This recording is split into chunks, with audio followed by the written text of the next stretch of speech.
विवादित बयान सुर्खियों में रहने वाले मध्य प्रदेश शासन के कैबिनेट मंत्री गौरीशंकर बिसेन की, जिन्होंने एक और विवादित बयान दे दिया है।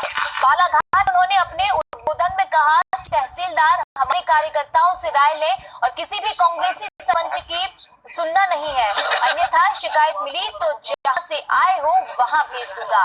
बिसेन ने कहा कि यदि मैं अपनी वाली पर आ जाऊं तो कांग्रेसियों का अस्तित्व तक नहीं बचेगा, कोई कांग्रेसी की बखत नहीं है।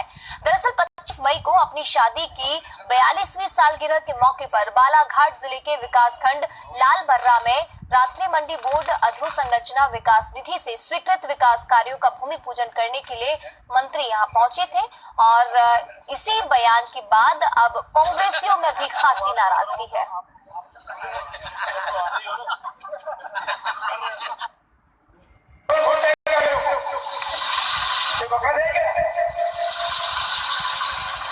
अपनी कह जाओ तो मोदी ने बंद कर दो, कोई कांग्रेस के वक्त होगा नहीं। अब तो 50 साल भाजपा राज करेगी मित्रों, 50 साल भाजपा। हमारे कार्यकर्ताओं से राय लेकर किसी कांग्रेसी सरपंच नहीं सुनना नहीं, और शिकायत मिलेगी तो मैं फिर वहीं बैठूंगा जहाँ जाए।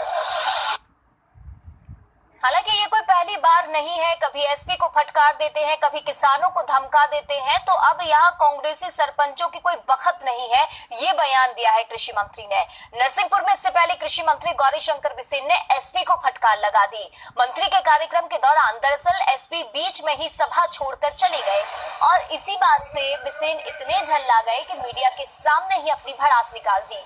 बिसेन की माने तो एसपी कोई वीवीआईपी नहीं है, यदि प्रभारी मंत्री को कोई काम आ जाए तो वो क्या करेगा। ठीक है, एसपी को भी अपने अधीनस्थ को अपने कामों की जिम्मेदारी सौंप कर कहीं जाना चाहिए। बिसेन यही नहीं रुके, उन्होंने तो ये तक कह डाला कि मंत्री से बड़ा कौन है, और यदि किसी कार्यक्रम में दो मंत्री हैं तो कलेक्टर और एसपी का दायित्व है कि वो पूरे समय उनके साथ मौजूद रहे।